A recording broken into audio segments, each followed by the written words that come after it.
पौराणिक कहानियाँ। माता शबरी की कथा। बात भगवान राम के जन्म से पहले की है, जब भील आदिवासी कबीले के मुखिया अज के घर बेटी पैदा हुई थी।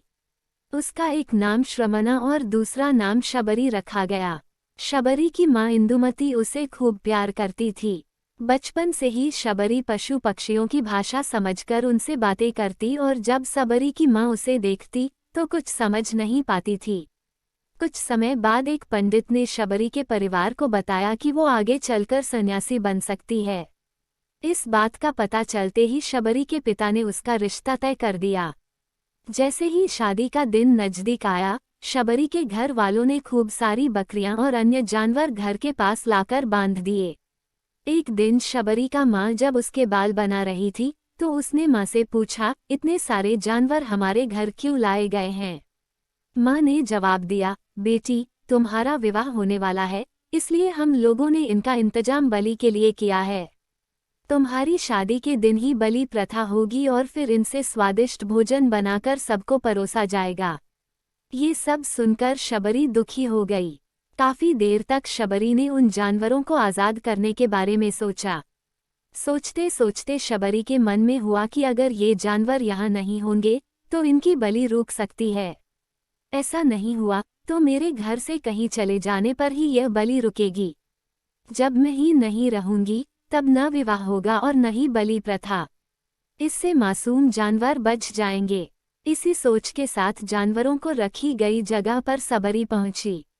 उसने सोचा कि उन्हें खोल देती हूँ, लेकिन वो ऐसा नहीं कर पाई। उसके बाद शबरी जंगल की तरफ भागने लगी। भागते भागते शबरी ऋषिमुख पर्वत पहुंच गई। वहां करीब 10,000 ऋषि रहा करते थे। शबरी को लगा कि वो भी इसी जंगल में किसी तरह ऋषि मुनियों की सेवा करके अपना जीवन जी लेगी। वो चुपचाप उसी जंगल में एक हिस्से में किसी तरह से रहने लगी। शबरी रोजाना ऋषि मुनियों की झोपड़ी के आगे झाड़ू लगाती और हवन के लिए लकड़ियां भी लाकर रख देती। ऋषि मुनियों को समझ नहीं आ रहा था कि जंगल में उनके काम अपने आप कैसे हो रहे हैं। एक दिन शबरी को किसी ऋषि ने देख लिया। उसे देखते ही उसका परिचय पूछा। जैसे ही शबरी ने बताया कि वो भील आदिवासी परिवार से संबंध रखती है तो उसे ऋषियों ने खूब डांट लगाई। शबरी को इस बात का बिल्कुल भी पता नहीं था कि उसकी जाति छोटी है और उसे ऋषियों द्वारा जाति की वजह अपमान सहन करना पड़ेगा।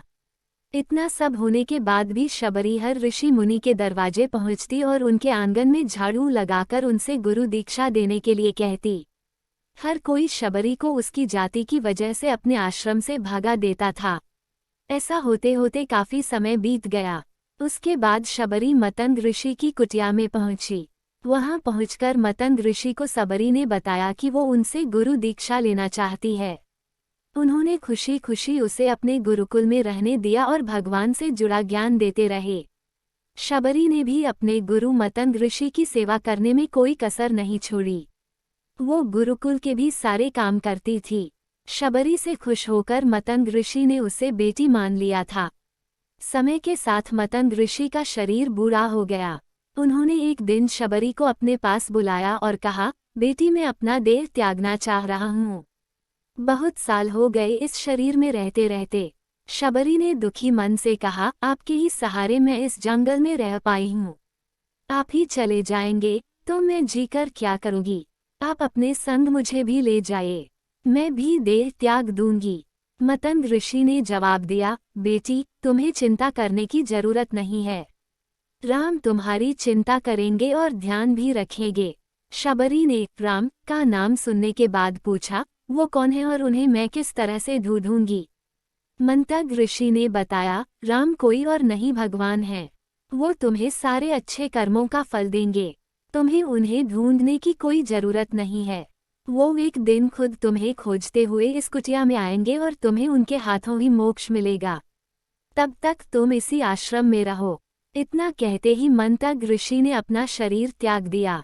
शबरी के मन में मंतग ऋषि के जाने के बाद से एक ही बात थी कि भगवान राम स्वयं उससे मिलने आएंगे। वो रोज भगवान राम से मिलने के लिए बाग से अच्छे अच्छे फूल लाकर पूरा आश्रम सजाती और भगवान के लिए बेर तोड़कर लाती। भगवान के लिए बेर चुनते हुए शबरी उन्हें चख लेती थी ताकि भगवान वो सिर्फ मीठे बेर ही दे। रोजाना शबरी इसी तरह भगवान के दर्शन की आस में फूल और बेर इकट्ठा करती रहती थी। इसी तरह इंतजार में कई साल बीत गए। शबरी का शरीर एकदम वृद्धा हो गया। एक दिन आश्रम के पास के ही तालाब में शबरी पानी लेने के लिए गई। तभी पास के ही एक ऋषि ने उसे अछूत कहते हुए वहां से भागने के लिए कहा और एक पत्थर मार दिया। वो पत्थर जब शबरी को लगा तो उसे चोट लगी और खून बहने लगा। बहते हुए खून की एक बूंद उसी तालाब के पानी में गिर गई। तभी पूरा तालाब का पानी खून में बदल गया। ये सब होता देखकर ऋषि ने शबरी को ही डांटा और कहा कि पापीन, तुम्हारी वजह से पूरा पानी खराब हो गया। रोज ऋषि उस पानी को साफ करने के लिए अपनी कई तरह की विद्याओं का इस्तेमाल करते। कई सारे जतन करने के बाद भी कुछ नहीं हुआ। फिर उन्होंने गंगा जैसी कई पवित्र नदियों का जल भी उस तालाब में डाला। फिर भी तालाब का पानी साफ नहीं हो पाया और वो खून जैसा ही रहा। कई सालों तक तालाब के पानी को साफ करने की कोशिश के बाद भी कुछ काम नहीं आया, तो ऋषि ने थककर सब कुछ छोड़ दिया। इस घटना के कई सालों के बाद भगवान राम अपनी पत्नी सीता के हरण के बाद उन्हें ढूंढते हुए उसी तालाब के पास पहुंचे। ऋषि मुनियों ने उन्हें पहचान लिया। भगवान को वहां देखकर ऋषियों ने तालाब का पानी साफ करने के लिए भगवान को अपने पैर उसमें डालने के लिए कहा, लेकिन पानी जैसे का तैसा ही था। ऋषि मुनियों ने भगवान से भी कई अन्य जतन करवाए, लेकिन वो पानी जस का तस खून जैसा ही रहा।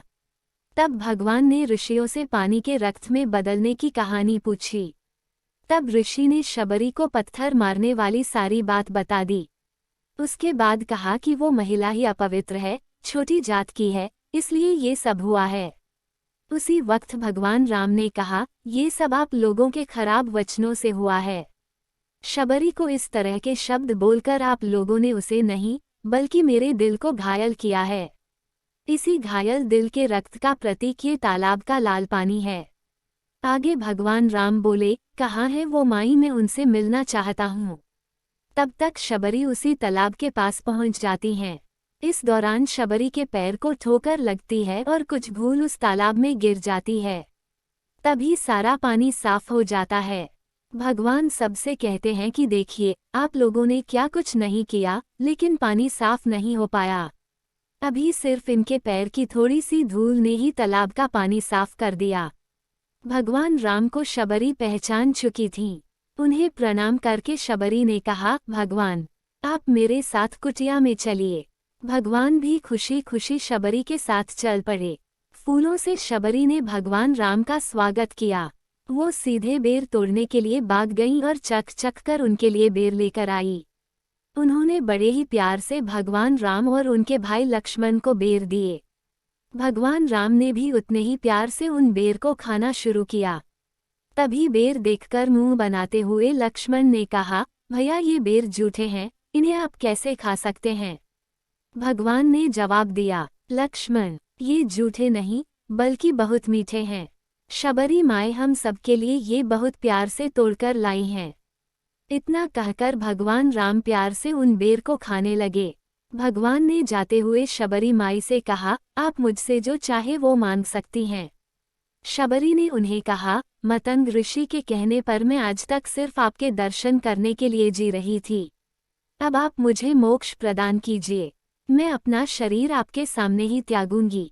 उसी वक्त शबरी ने अपना शरीर त्याग दिया। भगवान राम ने अपने हाथों से उनका अंतिम संस्कार किया और सीता माँ की खोज में आगे बढ़ गए। इस तरह से ऋषि मतंग की बात सच साबित हुई और शबरी को भगवान राम के दर्शन भी हुए। तभी से भगवान राम को शबरी के राम भी कहा जाने लगा। कहानी से सीख, सच्ची श्रद्धा हो तो भगवान के दर्शन जरूर होते हैं। कहानी अच्छी लगी हो तो लाइक और सब्सक्राइब करना